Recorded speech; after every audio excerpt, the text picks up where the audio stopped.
Silvia Visconti, fueron 5 minutos en lugar de 3, pero se había puesto caliente la audición acá, el debate, que yo, me pareció que estaba interesante, pero vamos a seguir con mucho interés a la otra orilla que nos trae. ¿Qué nos trae? Buenas tardes, Daniel, buenas tardes a la audiencia. Y bueno, hoy quiero compartir y recordar a la vez con la audiencia otra fuga, una fuga que se desarrolló también en Montevideo, como la que comentamos hace un tiempito, la de los Tupamaros, pero que tiene protagonistas en este caso de ambas márgenes del Plata. Y bueno, esta historia, esta famosa fuga, que se da también en la cárcel de Punta Carretas, se da 40 años antes de la que mencionamos hace unos programas atrás, en marzo de 1931. En esa cárcel de Punta Carretas, una cárcel que había sido inaugurada ya por 1915 y que además era una cárcel con muchas celdas, tenía como 400 celdas, que estaban destinadas supuestamente a alojar a los presos considerados de más alto riesgo, ¿no? Bueno, para hacer posible esta fuga, que se conoció como la fuga de la Carbonería, un grupo de anarquistas, integrados entre otros por Miguel Ángel Rosiña y Gino Gatti, excavaron un túnel desde un negocio, mejor dicho, que habían comprado, un negocio de venta de leña y carbón, y que era una fachada para poder construir ese túnel, y que estaba ubicado frente a la propia cárcel. Desde allí construyeron ese túnel hasta los baños de la prisión para que pudieran escapar los presos, también anarquistas, que estaban recluidos allí por la realización del famoso asalto al Cambio Mesina, acá en la ciudad de Montevideo. Bueno, los fugados en esa oportunidad fueron 11. 8 anarquistas y 3 presos comunes que los acompañaron. El plan comenzó bastante antes, pensemos que esto es en el 31, pero el plan comenzó en 1929, cuando llega a Montevideo, procedente de la ciudad de Buenos Aires, una familia de italianos conformada precisamente por Gino Gatti, su esposa y su hija. Como la familia iba a instalarse cerca de la cárcel, las autoridades policiales averiguaron de quiénes se trataba. Y bueno, el resultado no generó ninguna sospecha. Parecía tratarse de una familia común de inmigrantes, de la cantidad de inmigrantes que en esa época llegaban al Río de la Plata, tanto a Buenos Aires como a Montevideo. La familia Gatti entonces se instaló en la calle Solano García 2529, que era enfrente a la cárcel de Punta Carreta, y abrieron este negocio que se llamó la Carbonería del Buen Trato. El comercio giraba en la venta de carbón de leña y de carbón de piedra. Bueno, la familia enseguida se vinculó al barrio, logró una buena clientela, los vecinos se relacionaron amistosamente con ellos, y bueno, solían ver allí, ¿no?, ir hasta el arroyo Positos, un arroyo que hoy ya no existe porque está encauzado, ¿verdad? Pero iba al arroyo con un carro, tirado a caballo, y bueno, supuestamente iba a trasladar carbón a distintos clientes, pero lo concreto era que allí en ese carro llevaba parte de lo que se sacaba en la construcción de ese túnel, para dejarlo en las orillas del río. La familia, digamos, tenía una vida normal, aparentemente normal, con una buena relación, como decíamos, con los vecinos, y cuando Gatti comunicó que se iba a ir unos días antes de la fuga, es decir, en el año 31, 2 años después, la gente, digamos, quedó un poco triste porque lo consideraban ya un vecino afianzado en la zona. Bueno, unos días después de la partida de los Gatti hacia Buenos Aires, en el patio del penal de Punta Carretas, en la tarde del 18 de marzo, había como un clima poco habitual, un clima con cierta alegría, que resultó sospechoso para las autoridades. Y entonces las autoridades decidieron vigilar especialmente a un preso, Erwin Polke, que era un veterano anarquista alemán, que esa tarde se le había dado por jugar al ajedrez en el patio de la prisión, y entonces había llamado un poco la atención. Pero en realidad la idea era que mientras Polke jugaba al ajedrez y de alguna forma concentraba en él la atención de los guardiacárceles, los otros presos de a uno se iban acercando al baño de la prisión, que era por donde debían salir. En un momento, un guardiacárcel escucha gritos que venían desde la calle, y era un grupo de vecinos que habían visto a unos hombres salir desde el fondo de la carbonería y creían que eran ladrones que habían entrado a robar alguna cosa que había quedado en ese negocio. Entonces los uniformados inmediatamente fueron hacia allí, se hicieron presentes, rodearon el local y entonces se encontraron con un boquete que conducía a un túnel. En el piso había un cuadrado de 2x2, que estaba apuntalado con una cantidad de maderas, y que daba paso a una escalera por la que se descendía 4 metros de profundidad y desembocaba en el túnel, que estaba hecho de una manera muy perfecta también, con luz eléctrica, con caños de ventilación al exterior, en fin.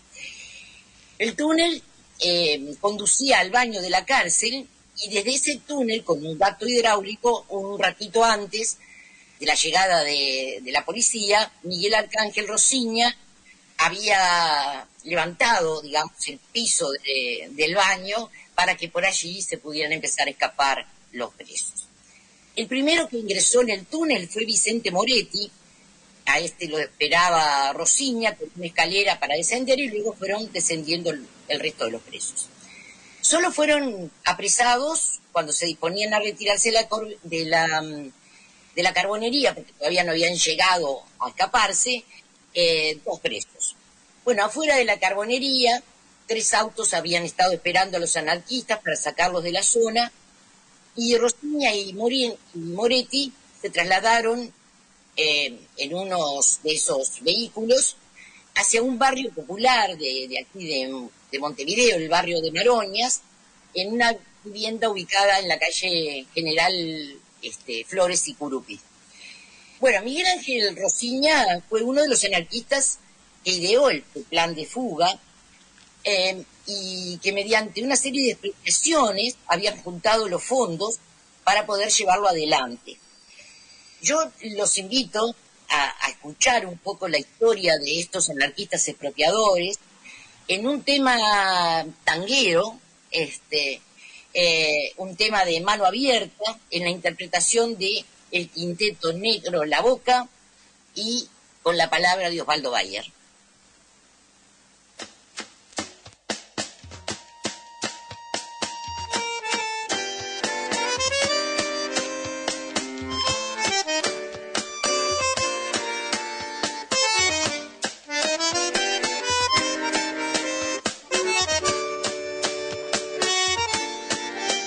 Chino, Gatti, Rosina y el Flaco Morán, los nombres de héroes del pueblo, con coraje robaban por la causa social y en la memoria siempre quedarán.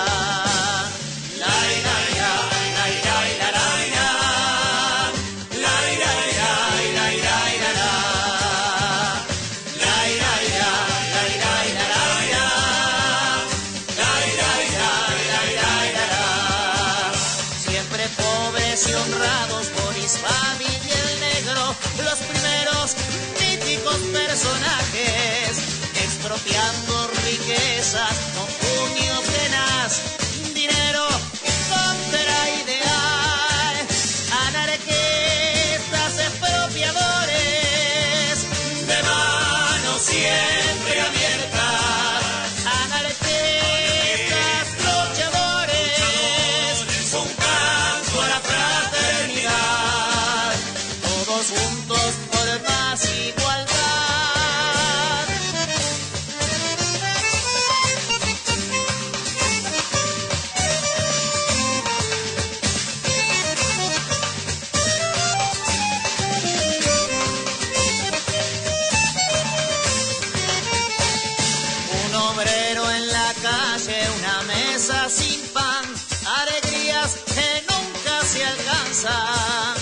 es motivo y principio, destino y final, la lucha por la humanidad. Anarquistas expropiadores, de mano siempre abierta. Anarquistas luchadores, un canto a la fraternidad. Todos juntos por más igualdad.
Uniformes contra ellos, con la Liga Patriótica, dinero contra ideal. Y los diarios del régimen titularon bandoleros. No, eran justicieros, solidarios y corajudos, peleando por la fraternidad, porque el hambre es violencia.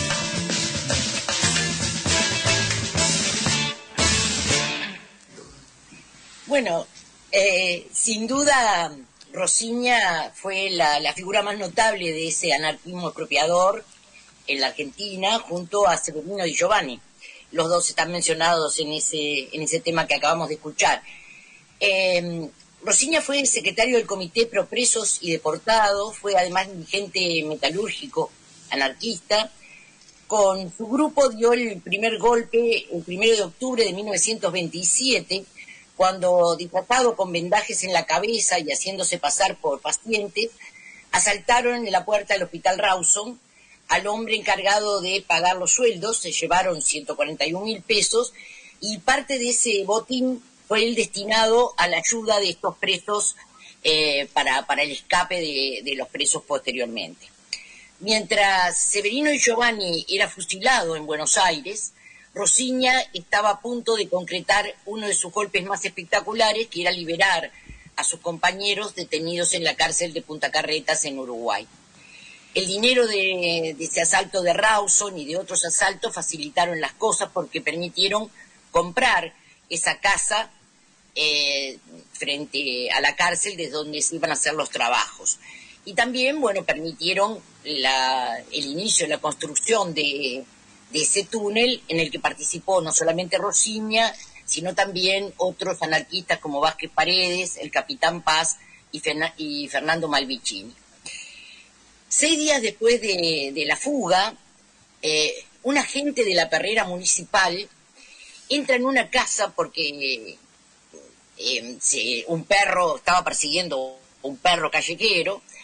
Esa casa era la casa donde se alojaban los anarquistas, y este funcionario, que era un expresidiario, reconoce a uno de los fugados, deja el perro y sale a denunciar a la policía.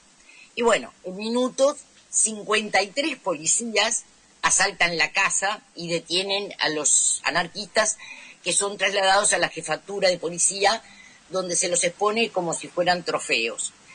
Además de Moretti y de Rosiña, habían sido capturados Manuel Capitán Paz y Malvicini, es decir, los 4 que habían estado participando en la construcción del túnel. En la sala de jefatura se concentró toda la prensa del Río de la Plata, tanto de la Argentina como de aquí, Y bueno, comenzaron a hacerle preguntas, principalmente a Rosiña, y contestaba con frases cortas. Pero bueno, una de sus frases, cuando le preguntaron acerca de la policía, quedó para la historia, porque él los definió como los sirvientes mal pagos de los explotadores y de los burócratas del poder. Bueno, el 21 de marzo, la dictadura de Uriburu solicita la extradición de los detenidos. Los anarquistas entonces deciden inculparse ante los tribunales uruguayos para ser condenados acá y no ser deportados a la Argentina, donde les esperaba la ley marcial. La estrategia les dio resultados, son condenados y encarcelados en Montevideo. Y allí están hasta el 31 de diciembre de 1936. Pero como hay una negativa de la justicia uruguaya a conceder la extradición a los detenidos, las autoridades uruguayas, recordemos que en ese momento aquí también había una dictadura, la dictadura de Gabriel Terra, lo que hace es deportarlos, que era una manera de entregarlos a las autoridades argentinas sin estarlos, digamos, sin que fuera dentro de la ley, algo totalmente sacado de la ley. Bueno, al llegar a Buenos Aires, fueron detenidos, son trasladados al Departamento Central de Policía, son interrogados por los hombres del comisario Fernández Bazán, y luego legalmente por los jueces, quienes en realidad los jueces los sobreseen por las causas del asalto al Hospital Rawson. Pero bueno, no son liberados los presos, y a los parientes de los presos se les va a comunicar que, bueno, que fueron trasladados a La Plata. Cuando se dirigen a La Plata les informan que los pasaron a Avellaneda. Cuando van a Avellaneda, que están en Rosario. En Rosario le informan a los familiares de los presos que han sido llevados a Tandil. Y en Tandil se les dice que no hay más rastros.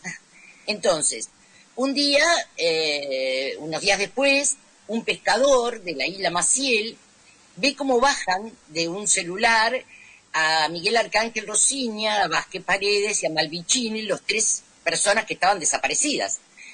Y esto se informa, el diario Crítica saca un gran titular que decía Rosiña en el Dock Sur.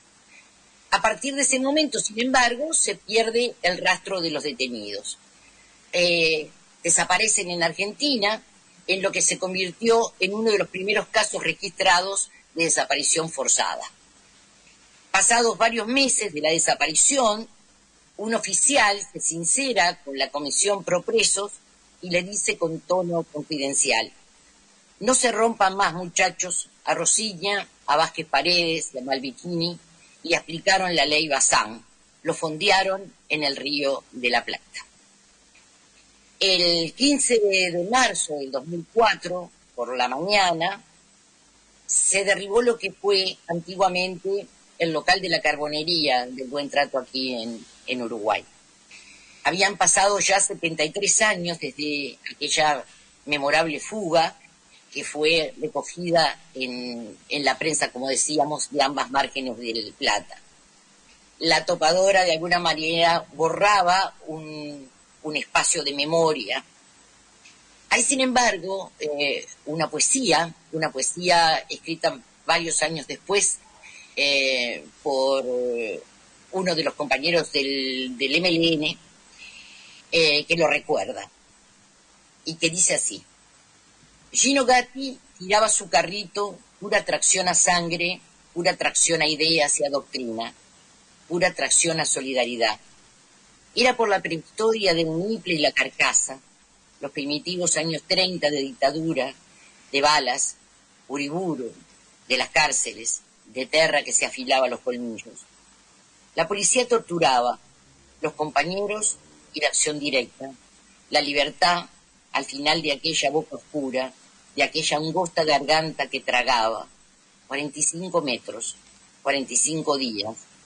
5 hombres metiendo fierro y pala, de rodillas, a rastras, sofocados, propiamente tumbados y avanzando. Un animal que come desde abajo. 5 animales se turnan y trabajan, taladran, pican, perforan y penetran. 5 animales. 5 animales cavan sin descanso, Hay que llegar al piso de los baños, hay que llegar el día señalado, hay que llegar a la hora pactada, hay que llegar. El Gran Buco es un viaje, un largo viaje, un vuelo, una trinchera, un salir a la luz desde lo negro. La lamparilla amarilla de carburo alumbra apenas el aire denso, espeso, escaso. El pañuelo en la boca, en la nariz, como en algún asalto. Todo lleno de polvo, el paladar, los párpados, las uñas, las orejas, los pliegues de la frente y del pescuezo. Se traga tierra, se tose, se estornuda y también se suda como nadie. Los cancerberos duermen su sueño de verdugo con un ojo abierto. Los prisioneros desvelados sueñan la larga espera, sueñan la tensa vela de las armas, sueñan, cuentan los días y las noches, sueñan, consumen su tabaco, sus recreos y sueñan, trillan su patio, su impaciencia y sueñan, cavan su propio túnel en la cabeza, sueñan y se van por el pozo, el agujero cada vez que sueñan con los ojos abiertos. Bueno, esta historia que compartí forma parte de esa idea de la solidaridad en su sentido más bello, que es de alguna manera la liberación del penal de Punta Carretas de unos cuantos compañeros anarquistas encarcelados.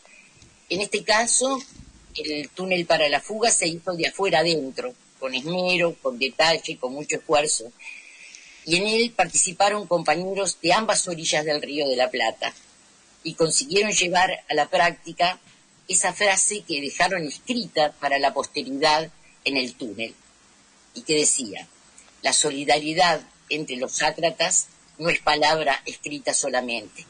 Podemos, con el tiempo y en nuestros días, capaz que recoger estas palabras y cambiarlas con esta otra. La solidaridad entre los hermanos argentinos y los uruguayos y los de la América Latina no es palabra escrita solamente. Que así sea. Eso espera. Seguramente.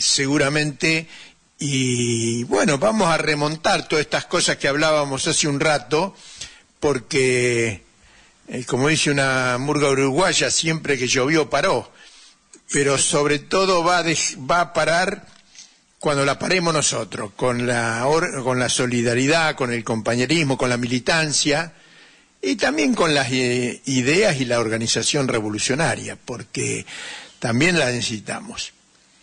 Sin duda. Yo por eso pienso a veces cuando me pongo a pensar en qué tema compartir, trato de buscar estos temas que me parecen que de alguna manera nos dan energía, nos dan esperanza, nos dan fuerza, nos dicen que bueno, que sí se puede, que en otros momentos se pudo y que seguramente se podrá. Seguramente. Bueno, llegamos al final, Silvia, ¿no es cierto? Sí, llegamos al final. Nos vemos hoy es 24/31, no, trae noviembre, 1 de diciembre, el próximo lunes 1 de diciembre, programa 294 de Todos los Fuegos por AM 1570 Radio Rebelde. La Radio Rebelde, porque la audiencia siempre se renueva. Recordemos que fue una radio que fundó el Che Guevara en la Sierra Maestra. Dice que la primera emisión la escucharon 2, él y el campesino que estaba ahí con él, ayudándolo, pero miren la importancia. Hoy es una radio histórica en Cuba, en La Habana, y acá en Buenos Aires tenemos una pequeña pero combativa Radio Rebelde.